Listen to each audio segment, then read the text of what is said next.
सभी बच्चों को नमस्कार। Hello everyone, welcome to Gateway Classes. तो बेटा, जैसा कि आप सभी जानते हैं कि यूपी टेक एकेटीयू 2026 की जो काउंसलिंग है वो चल रही है। आप लोगों ने एडमिशंस लेना स्टार्ट कर दिया है एकेटीयू यूनिवर्सिटी में। बेटा, एक इंपॉर्टेंट अपडेट यहाँ पर आपके लिए है कि 2026 में जो स्टूडेंट्स ले रहे हैं, आपका सिलेबस कंप्लीटली चेंज हो चुका है। सब्जेक्ट्स के नाम भी आपके बदल गए हैं। यहाँ पर जो नया सिलेबस आया है, जो कि 2026-27 से, यानी जो स्टूडेंट्स इस बार एडमिशन लेने जा रहे हैं, आपका सिलेबस, आपका जो कोर्स स्ट्रक्चर है, आपका सब कुछ यहाँ पर बदल चुका है। यहाँ पर ये जो आपका सिलेबस, मैम, जो सिलेबस अभी आया है ना, जो बहुत दिन पहले आ जाना चाहिए था, कई साल पहले, यानी कि न्यू एजुकेशन पॉलिसी 2020 याद है आपको? तो न्यू एजुकेशन पॉलिसी के हिसाब से आपका जो सिलेबस है वो डिजाइन किया गया है। बहुत बढ़िया सिलेबस यहाँ पर आपको देखने को मिला है। हाँ, यहाँ पर ये बात जरूर है कि टीचर्स को मेहनत ज्यादा करनी पड़ेगी, स्टूडेंट्स को भी मेहनत ज्यादा करनी पड़ेगी, लेकिन अच्छा सिलेबस है, कोई दिक्कत वाली बात नहीं है। बहुत बढ़िया सिलेबस है और गेटवे क्लासेस की जो टीम है ना बेटा, वो एकदम तैयार है इस नए सिलेबस को डिलीवर करने के लिए। तो यहाँ पर आज की इस छोटी सी वीडियो के माध्यम से हम यहाँ पर बताएंगे आपको कि बीटेक फर्स्ट ईयर में कौन से सब्जेक्ट्स हैं जो आपको पढ़ने हैं, कोर्स स्ट्रक्चर क्या है। तो निधि मैम से मैं रिक्वेस्ट करूंगा कि प्लीज एक बार बच्चों को बताया जाए कौन कौन से सब्जेक्ट बच्चों को पढ़ने हैं। यहां पर आप बहुत जल्दी देखेंगे कि गेटवे क्लास एप्लीकेशन पे न्यू सिलेबस के हिसाब से ब्रांच वाइज आपको जो है कोर्सेस मिलने स्टार्ट हो जाएंगे। ठीक है, प्लीज मैम। तो बेटा देखिए, जैसे आप लोग जानते हैं कि जो आपका बीटेक है उसमें semester wise first year, second year, third year, final year सारे बच्चे सेमेस्टर वाइज पढ़ते हैं। तो फर्स्ट ईयर में भी सेमेस्टर 1 और सेमेस्टर 2 इनके हिसाब से आपका जो टोटल सिलेबस है, टोटल जो सब्जेक्ट है वो डिस्ट्रीब्यूटेड है ना। एक एक करके पहले सेमेस्टर 1 की बात करते हैं।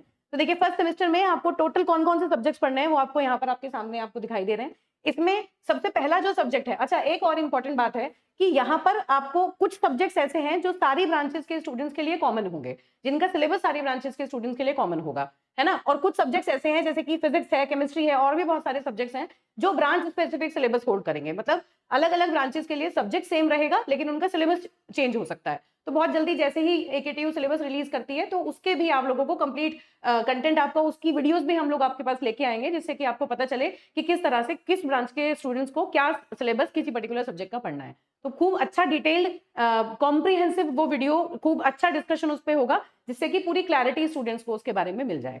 अब देखिए, तो पहले सेमेस्टर में कौन कौन से इंपॉर्टेंट सब्जेक्ट हैं, हमेशा से पहले भी आपका चलता था। अच्छा, पहले क्या होता था कि जो ब्रांच स्पेसिफिक सब्जेक्ट्स आते थे वो सेकंड ईयर में आते थे। जो फर्स्ट ईयर था वो कॉमन टू ऑल ब्रांचेस था, सारे स्टूडेंट्स फर्स्ट ईयर के कॉमन वही सब्जेक्ट्स पढ़ते थे। लेकिन अब ऐसा नहीं है, अब जो ब्रांच स्पेसिफिक सब्जेक्ट्स का कंटेंट है वो फर्स्ट ईयर से ही आ गया है ना। तो ये न्यू एजुकेशन पॉलिसी इंक्लूड करने से क्या हुआ कि जो, जैसे मान लीजिए कंप्यूटर साइंस का स्टूडेंट है तो कंप्यूटर स्पेसिफिक चीजें वो सारी फर्स्ट ईयर में अलग पढ़ेगा। तो वो अपने डिफरेंट जो कॉमन सब्जेक्ट्स हैं उसमें भी सीएस से रिलेटेड जो कंटेंट है वो उन कॉमन सब्जेक्ट्स के अंदर उन टॉपिक्स को इंक्लूड किया जाएगा। ठीक है, अब देखते हैं क्या क्या सब्जेक्ट्स हैं। देखिए, जैसे पहला सब्जेक्ट है हमारा अप्लाइड फिजिक्स, या ऑब्लिक में लिखा हुआ है अप्लाइड केमिस्ट्री। अब इस बात का क्या मतलब है, देखिए ये दोनों ही सब्जेक्ट्स जो हैं ये आप लोगों को पढ़ने हैं। पूरे फर्स्ट ईयर में सारे बच्चों को ये दोनों सब्जेक्ट पढ़ने हैं, लेकिन कुछ स्टूडेंट्स इसको फर्स्ट सेमेस्टर में पढ़ेंगे और कुछ स्टूडेंट्स इसको फर्स्ट सेमेस्टर में पढ़ेंगे। मतलब या तो फर्स्ट में या सेकंड में, पूरे फर्स्ट ईयर में आप इन दोनों सब्जेक्ट्स को पढ़ेंगे।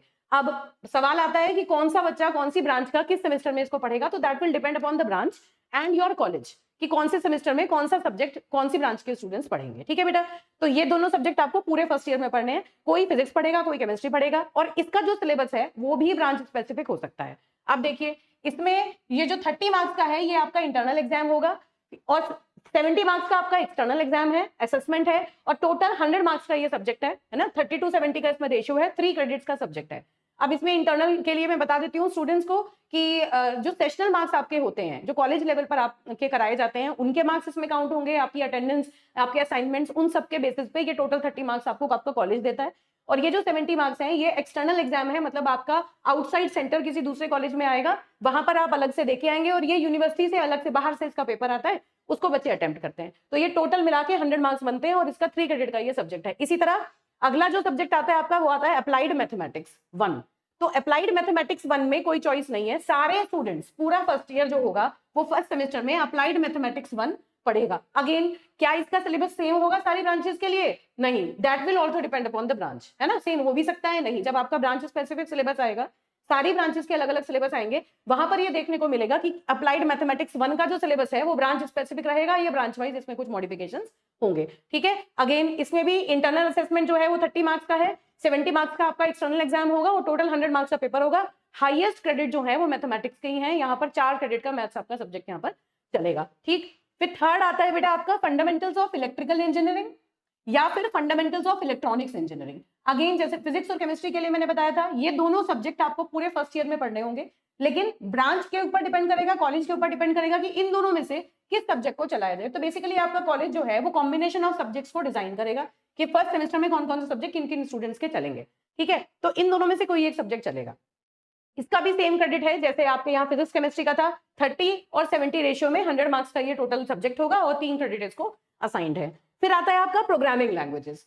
प्रोग्रामिंग लैंग्वेजेस जो सब्जेक्ट है ये कॉमन टू ऑल ब्रांचेस है ना, जितनी ब्रांच के बच्चे होंगे उन सबके लिए कॉमन है और इसका एक ही सिलेबस पूरी ब्रांच के बच्चे पढ़ेंगे। ये एक ऐसा सब्जेक्ट है जिसका सिलेबस मॉडिफाई नहीं होगा, एक ही सब्जेक्ट है। टोटल फर्स्ट ईयर का जो बच्चा है वो फर्स्ट सेमेस्टर में यही सब्जेक्ट पढ़ेगा। कंप्यूटर साइंस का सब्जेक्ट है, इसमें सी प्रोग्रामिंग और पाइथन आपको पढ़ाई जाएगी। फिर इसका भी 30 और 70 के रेशियो में टोटल 100 मार्क्स का सब्जेक्ट है और ये भी 3 क्रेडिट्स के अंदर कवर होगा, ठीक। फिर आता है आपका introduction to Indian knowledge system. ये बिल्कुल न्यू एक सब्जेक्ट इंट्रोड्यूस हुआ है एकेटीयू में और इसके साथ साथ professional communication and technical writing, ये पहले से एक सब्जेक्ट चलता आ रहा है। ये दोनों सब्जेक्ट्स आप फर्स्ट ईयर में पढ़ेंगे। Again it will depend upon the branch and your college. 30-70 का रेशियो रहेगा और 100 मार्क्स का ये सब्जेक्ट है, 2 क्रेडिट का सब्जेक्ट है। ये देखिए ये क्रेडिट्स लिखे हुए हैं, ये 2 क्रेडिट का सब्जेक्ट है, रिड्यूस्ड क्रेडिट्स हैं इसके कंपैरेटिवली। फिर आ जाइए, फिर अब अगला जो सब्जेक्ट है ये भी नया इंट्रोड्यूस हुआ है, that is introduction to AI and prompt engineering और इसके साथ चलेगा fundamentals of mechanical engineering. Again branch specific और कॉलेज के ऊपर डिपेंड करेगा कौन सा आपके फर्स्ट सेमेस्टर में इनमें से कौन सा सब्जेक्ट चलता है, ठीक है। इनके सिलेबस भी मेंशन्ड होंगे। जब आपका ब्रांच स्पेसिफिक सिलेबस आएगा तो वहां पर ये पूरी सी सिलेबस की क्लैरिटी बनेगी। ये 30-70 के रेशियो में ही है, 100 मार्क्स का पूरा सब्जेक्ट है, 2 क्रेडिट का सब्जेक्ट आप यहाँ पर देख रहे होंगे। फिर उसके बाद बेटा आपकी ये तो हो गए आपके टोटल 6 सब्जेक्ट है ना, मैंडेटरी जो ये 6 सब्जेक्ट तो हर ब्रांच के बच्चे को पढ़ना ही है। अब इनमें ऑप्शंस मिल जाएंगे, जहां जहां आपको दिखाई दे रहे हैं ऑप्शन, वहां ऑप्शंस होंगे। जैसे अप्लाइड मैथमेटिक्स 1 का कोई ऑप्शन नहीं है, प्रोग्रामिंग लैंग्वेज का कोई ऑप्शन नहीं है, लेकिन फिजिक्स या केमिस्ट्री और यहाँ आपको ऑल्टरनेटिव्स कॉलेज के हिसाब से चलाया जाएगा। फिर उसके बाद लैब आती है। मान लीजिए आपका कॉलेज फिजिक्स चला रहा है थ्योरी में, तो साथ में आपकी फिजिक्स की लैब चल रही होगी। अगर यहाँ आपका केमिस्ट्री आप लोग पढ़ रहे होंगे तो यहाँ पर केमिस्ट्री की लैब चल रही होगी और इनके भी एक एक क्रेडिट की सारी आपकी लैब्स हैं। लैब में भी 50 मार्क्स का इंटरनल है, 50 मार्क्स का एक्सटर्नल है और टोटल 100 मार्क्स आपके लैब में बनेंगे। तो अब देखिए फिर आ जाती है आपकी इलेक्ट्रिकल इंजीनियरिंग लैब या इलेक्ट्रॉनिक्स, ये भी उसी के ऊपर डिपेंड करेंगी, जो सब्जेक्ट चलेगा उसी की करस्पॉन्डिंग लैब आपकी चलेगी। ये भी एक एक क्रेडिट की है। जितनी भी लैब्स हैं आपकी वो सारी 50 नंबर के इंटरनल और 50 का एक्सटर्नल है और टोटल आपकी 100 मार्क्स की लैब है, ठीक है। ऐसे ही यहाँ पर computer aided engineering drawing lab या फिर innovation and design thinking lab, ये प्रोजेक्ट बेस्ड लर्निंग के ऊपर फोकस करेगी। इन दोनों में से भी कोई एक लैब चलेगी। तो टोटल ये 3 लैब्स तो आपकी मैंडेटरी हर ब्रांच के लिए चलेंगी है ना। ये भी उसी करिकुलम उसी के हिसाब से डिवीजन किया गया है। अब यहाँ पर एक ये इंपॉर्टेंट पॉइंट है कि कुछ बच्चे तो लैंग्वेज लैब पढ़ेंगे एक सेमेस्टर में और कुछ बच्चे ये एक एडेड सब्जेक्ट है ये पढ़ेंगे। सब्जेक्ट का नाम है एनवायरमेंट एंड सस्टेनेबिलिटी, है ना। जैसे फर्स्ट सेमेस्टर में अगर कुछ बच्चे लैंग्वेज लैब पढ़ रहे हैं तो वो सेकंड सेमेस्टर में इस सब्जेक्ट को पढ़ेंगे। कुछ बच्चे फर्स्ट सेमेस्टर में ये सब्जेक्ट पढ़ेंगे तो सेकंड सेमेस्टर में ये वाली लैब करेंगे। तो इनके बीच में लैब और सब्जेक्ट के बीच में चॉइस यहाँ पर प्रोवाइडेड है। उसी के हिसाब से लैब और सब्जेक्ट के हिसाब से इनके यहाँ पर बाइफिकेशन दिया हुआ है कि यहाँ 50 मार्क्स की अगर लैब होगी तो 50 मार्क्स का इंटरनल, 50 का एक्सटर्नल और 100 मार्क्स की आपकी टोटल लैब बनेगी। कोई क्रेडिट इसको अलग से असाइन नहीं है। इस बात का क्या मतलब है कि इसमें जो मार्क्स आएंगे वो आपके वैसे काउंट नहीं होंगे, लेकिन पास होना आपका इसमें मैंडेटरी है, पास होना आपको जरूरी है। ऐसे ही जो सब्जेक्ट है उसमें 30-70 का रेशियो है, 100 मार्क्स का सब्जेक्ट है, दोनों के ही कोई क्रेडिट नहीं है। फिर आ जाती है आपकी जीपी। ये जनरल प्रोफिशिएंसी के मार्क्स कंप्लीटली कॉलेज बेस्ड होते हैं। ये आपका जो बिहेवियर है, ये जो आपका डिसिप्लिन है, आप किस तरह एक्स्ट्रा करिकुलर एक्टिविटीज में पार्टिसिपेट करते हैं, उन सब के ऊपर डिपेंडेंट ये 50 मार्क्स आपके होते हैं जो आपका कॉलेज आपको प्रोवाइड करता है, ठीक है। तो ये 50 मार्क्स ये टोटल स्टूडेंट्स के हाथ में है और टीचर्स के हाथ में है। तो ये स्टूडेंट जितना अच्छा अपना कंडक्ट रखता है उतने अच्छे नंबर, ये 50 नंबर आपको सीधे सीधे यहाँ से मिल जाते हैं। तो टोटल बेटा उसी हिसाब से आप देखिए कि टोटल 900 में से 570 मार्क्स जो है वो तो आपके एक्सटर्नल हैं, जो एक्सटर्नल एग्जाम के थ्रू आपको मिलेंगे, और 330 मार्क्स जो है ये कॉलेज लेवल पर इंटरनल एग्जाम के बेसिस पे आप लोग स्कोर कर सकते हैं। चलिए अब, और टोटल 21 क्रेडिट्स जो हैं ये आपके अवेलेबल हैं। 21 क्रेडिट्स के सब्जेक्ट्स आप पढ़ते हैं। अब इसी तरह जैसे हमने फर्स्ट सेमेस्टर का देखा, सेकंड सेमेस्टर में आ जाते हैं। सेकंड सेमेस्टर में यही सब्जेक्ट्स हमने पहले भी बात की थी कि जो बच्चे फर्स्ट सेमेस्टर में फिजिक्स पढ़ के आए हैं वो सेकंड सेमेस्टर में केमिस्ट्री पढ़ेंगे। इन दोनों के बीच में ऑल्टरनेट प्रोवाइडेड है। अब डिफरेंस कहाँ है? डिफरेंस है अप्लाइड मैथमेटिक्स, वहां पर फर्स्ट आपने पढ़ा था, यहाँ अप्लाइड मैथमेटिक्स सेकंड आप पढ़ेंगे। क्रेडिट्स उतने ही हैं, सब्जेक्ट के क्रेडिट्स में कोई चेंज नहीं है, क्योंकि कुछ सब्जेक्ट्स तो कॉमन है फर्स्ट और सेकंड सेमेस्टर के। जो मैंने आपको कहा अप्लाइड मैथ्स वहां फर्स्ट आपने पढ़ ली, यहाँ अप्लाइड मैथ्स सेकंड आप पढ़ेंगे। उसके बाद ये फिर अगेन ये दोनों सब्जेक्ट वही हैं जो हमने फर्स्ट सेमेस्टर के बारे में बात की, ये भी वही सब्जेक्ट है और ये भी वही सब्जेक्ट है, ये लैब भी वही है। चेंज कहाँ है?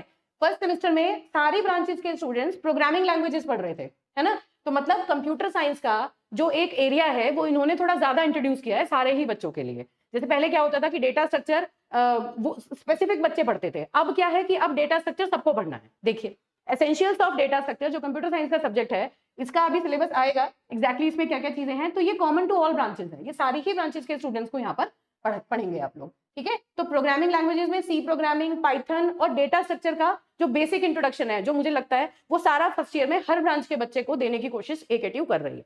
उसके बाद अब देखिए, तो ये कॉमन सब्जेक्ट्स हो गए, वही आपकी लैब्स हो गई कि आप अगर यहाँ केमिस्ट्री चला रहे हैं तो यहाँ केमिस्ट्री की लैब आपकी आ जाएगी। तो इसी तरह एग्जैक्टली जैसे भी हमने देखा था, सेम एग्जैक्टली उसी पैटर्न पे आपका सेकंड सेमेस्टर भी रन होगा। इसमें भी 21 क्रेडिट्स होंगे, टोटल 900 मार्क्स होंगे, जिसमें 570 आपका एक्सटर्नल होगा और 330 आपका इंटरनल होगा। तो इस तरह से एकेटीयू ने सेमेस्टर 1 और सेकंड का जो सिलेबस है अभी तक इतना दिया है। अभी ब्रांच स्पेसिफिक सिलेबस हमारे पास आएगा, उसके अकॉर्डिंग हम लोग डिटेल में उसको एनालाइज करके उसके ऊपर बात करेंगे। तो बेटा यहाँ पर आपको मैम ने बता दिया कि कितने सब्जेक्ट्स आपको सेमेस्टर 1 में पढ़ने हैं और कितने सब्जेक्ट्स आपको सेमेस्टर 2 के अंदर पढ़ने हैं, ठीक है। तो लास्ट में आपको बता देता हूँ बेटा, जो नया सिलेबस आपका इंट्रोड्यूस हुआ है, पहले क्या था कि ब्रांच वाइज सिलेबस आता था सेकंड ईयर ऑनवर्ड्स, अभी क्या हो गया कि ब्रांच वाइज सिलेबस आ गया फर्स्ट ईयर से ही, है ना। तो ये न्यू एजुकेशन पॉलिसी का ही पार्ट है। बीटेक फर्स्ट ईयर का सिलेबस सभी ब्रांचेस के लिए क्या था, कॉमन था, लेकिन अब आपका ब्रांच वाइज सिलेबस है, तो आपको जो कोर्सेज मिलेंगे हमारे एप्लीकेशन पे वो भी ब्रांच वाइज मिलेंगे, है ना। आपकी ब्रांच के हिसाब से जो सिलेबस होगा वही हम आपको प्रोवाइड कराएंगे। 1 अगस्त 1 अगस्त से आपको जो है एप्लीकेशन के अंदर कोर्सेज मिलने स्टार्ट हो जाएंगे, ठीक है ना। चलिएगा, स्टूडेंट्स ने ऑलरेडी अगर एनरोल कर लिया है, कुछ स्टूडेंट्स ने जल्दी पढ़ना चाहते हैं बेटा, तो इस कोर्स के अंदर किसी ने एनरोल किया हुआ है, तो आप जो सी प्रोग्रामिंग वाला सब्जेक्ट है पीपीएस, तो उसको आप पढ़ सकते हैं, मैथमेटिक्स को आप पढ़ सकते हैं, और उसके बाद वही जो नया कंटेंट है वही इस कोर्स के अंदर भी आपको मिलेगा, अलग से कोर्स लेने की आपको जरूरत नहीं पड़ेगी। मैथमेटिक्स 1 और पीपीएस आप अभी से पढ़ सकते हैं जो कोर्स के अंदर आ चुके हैं स्टूडेंट्स, है ना। और बाकी सब्जेक्ट जो है तब स्टार्ट करना आप जब नया सिलेबस आपका आ जाएगा, ठीक है। तो हमारे कोर्स के अंदर जो फीचर्स रहने वाले हैं, कंप्लीट कंटेंट रहेगा as per new syllabus of 26-27, जो आपका नया सिलेबस आया है, पूरा कंटेंट इसी सिलेबस के हिसाब से हर एक सब्जेक्ट का आपको मिलेगा, ठीक है। गुलशन सर आपको मैथमेटिक्स पढ़ाएंगे, कंप्यूटर के जो सब्जेक्ट है डॉक्टर निधि पारा सर मैम आपको पढ़ा रही होंगी, इसी तरह से स्वाति मैम आपको इलेक्ट्रॉनिक्स पढ़ाएंगे, अविनाश सर आपको इलेक्ट्रिकल पढ़ाएंगे, fundamentals of electrical mechanical engineer मैं आपको पढ़ाऊंगा, मतलब अलग अलग सब्जेक्ट्स के अलग अलग टीचर रहने वाले हैं बेटा, ठीक है। डिटेल्ड लेक्चर्स आपको प्रोवाइड कराए जाएंगे, सिलेबस बहुत अच्छा है, मेहनत करनी पड़ेगी हमको भी और आपको भी, ठीक है। Unit wise 1 shot revision, last में आपको यूनिट हर एक यूनिट का एक 1 शॉट मिलेगा, जिससे आप बेहतर रिवीजन कर पाएंगे। नोट्स आपको मिलेंगे एप्लीकेशन के अंदर ही, है ना। इंपॉर्टेंट क्वेश्चंस की जो शीट है वो भी आपको यहाँ पर प्रोवाइड कराई जाएगी। बाकी जो आपके सीनियर्स हैं जो सेकंड ईयर हैं, थर्ड ईयर में या पास आउट हो चुके हैं, आप उनसे गेटवे क्लास के बारे में फीडबैक ले सकते हैं। जबरदस्त तरीके से यहाँ पर मेहनत करी जाएगी बेटा, ठीक है। तो 1 अगस्त को आपको नए courses for the BTech first year students आपको मिलने लग जाएंगे, ठीक है। एक चीज और, जो बच्चे कोर्स ले जो बच्चे जिन बच्चों ने कोर्स बेटा ले लिया है उनके लिए एक बहुत इंपॉर्टेंट इन्फॉर्मेशन मैं बता देती हूँ। जो प्रोग्रामिंग लैंग्वेजेस सब्जेक्ट है उसका सिलेबस आ चुका है, तो उसके अकॉर्डिंग 3 यूनिट जो है वो आपकी एग्जैक्टली जो पीपीएस का सिलेबस था उसमें जो सी प्रोग्रामिंग आप पढ़ते हैं वही पूरा कंप्लीट सिलेबस उसके अंदर मेंशन्ड है, और 2 यूनिट उसमें पाइथन की है ना। तो आपको कंप्लीट नया कंटेंट नए सिलेबस के हिसाब से मिलना स्टार्ट हो जाएगा। 3-4 दिन के अंदर अंदर वहां पर आपके लेक्चर आने शुरू हो जाएंगे। फिर भी जो बच्चे ऑलरेडी पढ़ रहे हैं उनके लिए मैं बताती हूँ कि जो अभी फिलहाल पीपीएस के लेक्चर्स उसमें अवेलेबल हैं, उसमें जो थ्योरी वाला पार्ट है, यूनिट 1 में जो थ्योरी वाला पार्ट है उसको आप छोड़ दें, और जहां से प्रोग्रामिंग स्टार्ट हुई है, जिस लेक्चर से प्रोग्रामिंग सी प्रोग्रामिंग मैंने पढ़ानी शुरू की है, वहां से आप उसको पढ़ना स्टार्ट कर सकते हैं। क्योंकि जो थ्योरी वाला पार्ट था, इससे पहले जो सब्जेक्ट चलता था प्रोग्रामिंग फॉर प्रॉब्लम सॉल्विंग, वो थ्योरी वाला पार्ट अब रिमूव हो गया है। तो अब कंप्लीटली प्रोग्रामिंग बेस्ड सब्जेक्ट है, तो जहां से सी प्रोग्रामिंग शुरू हुई है यूनिट 1 में, उन लेक्चर से आप अपनी पढ़ाई शुरू कर सकते हैं। और मीनवाइल सारा का सारा कंटेंट, पूरा का पूरा नया कंटेंट अपलोड होना स्टार्ट हो जाएगा। एज सून एज पॉसिबल वो आपको अवेलेबल होना स्टार्ट हो जाएगा, ठीक है। तो जी, तो बेटा आपने ये वाला जो सब्जेक्ट है प्रोग्रामिंग लैंग्वेजेस, तो ये आप जो है पीपीएस के नाम से ऑलरेडी कंटेंट है, जब तक ब्रांच वाइज नया सिलेबस आ जाएगा तब आपको नया कंटेंट मिलेगा, तब तक आप इसको पढ़ सकते हैं। और ये जो आपका सिलेबस है, ये सब्जेक्ट है बेटा, ये जो आपका सब्जेक्ट है ना प्रोग्रामिंग लैंग्वेज, ये हर ब्रांच के लिए कॉमन है, सबके लिए सिलेबस क्या रहने वाला है, सेम रहने वाला है। दूसरा, आप जब तक नया सिलेबस आ रहा है तो आप जो है मैथमेटिक्स 1 को भी स्टार्ट कर सकते हैं, ठीक है। चलिए, फिर जैसे कोई अपडेट आएगा रिगार्डिंग सिलेबस तो हम आपको बताएंगे। All the best, thank you.